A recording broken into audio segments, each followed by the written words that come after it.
Good morning, everybody. It's Thursday, the 23rd of April. It's day 14 of our third week of home learning. Our first week this term, but our third week overall of home learning. We're nearly at the end of the third week. You've worked so hard this week already. It's zoomed by, hasn't it? It's felt like it has to me.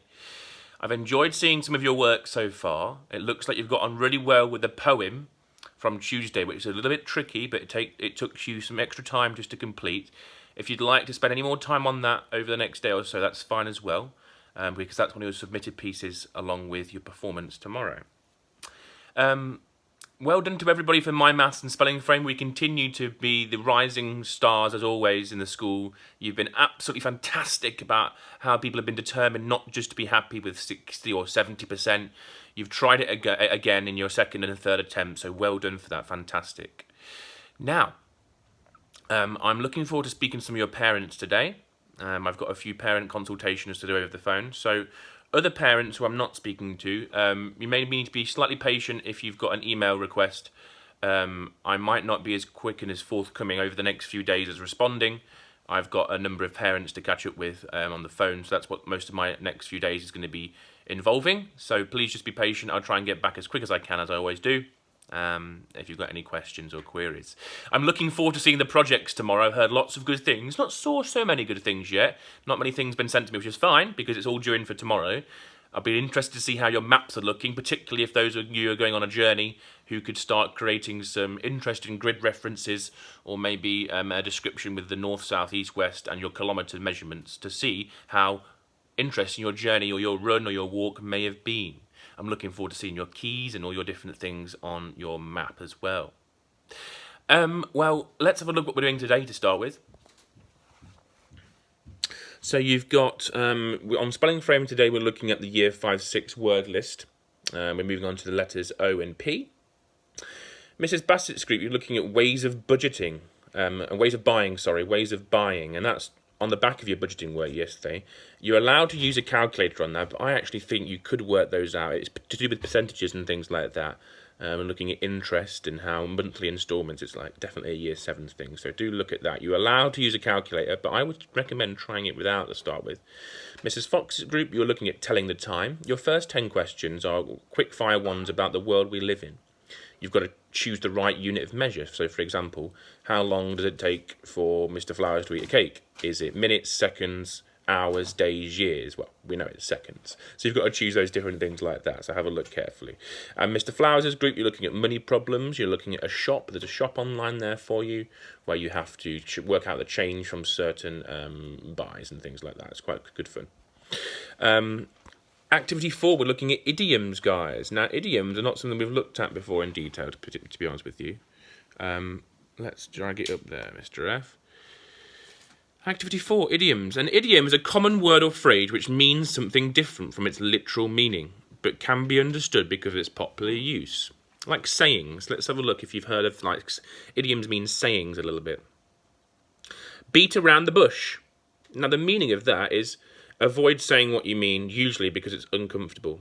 Some people say, don't beat around the bush, just tell me. Next one here is bite the bullet. Bite the bullet and get it over and done with. To get something over with because it's inevitable. It might be, for example, you're going to the dentist, just bite the bullet, get over and get it done with. So what your challenge is, I've created some lists for you down here, all about doors, and I want you to work out what they mean. There are 1, 2, 3, 4, 5, 6, 7, 8, 9, 10, 11, I think. 10 or 11 idioms that you need to work out. As one door closes, another one opens. Behind closed doors. Foot in the door. Leave the door open. Let me think of a sentence for leave the door open. Although we're not in school at the moment, I'm going to leave the door open about the idea of maybe possibly returning in year 6. I'm not closing the door, okay? I'm not saying it's definitely not, okay? I'm leaving the door open. It potentially could happen still. So that's what the sort of meaning you need to put in there. So it's quite a fun one today. So if you want to copy that out into your books and put down the meanings for me, that might be a good idea to do that as well today.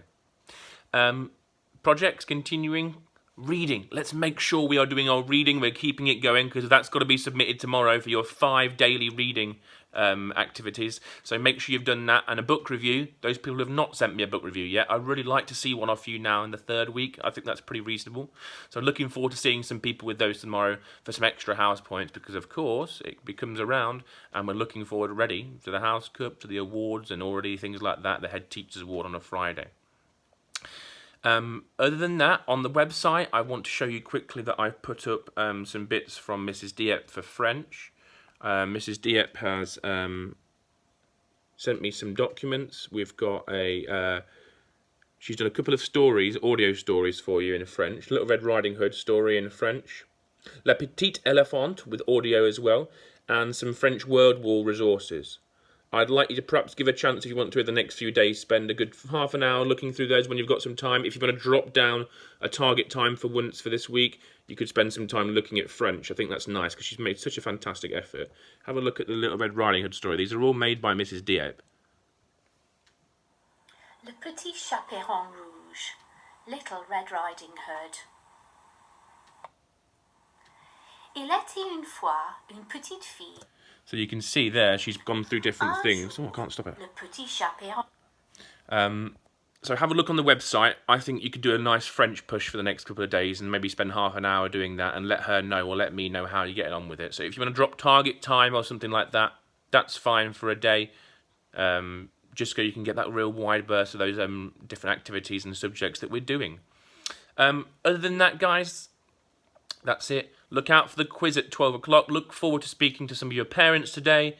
Keep it up, keep it going. And then we've just got one more day to another weekend. And one more day until we get all those winners for the House Cup and all your submissions. I look forward to seeing all your work tomorrow. Again, parents and children, try and send it in a bundle. That would be fantastic. But other than that, go for it, guys. Good luck. And it's flowers out. Speak soon. Bye-bye.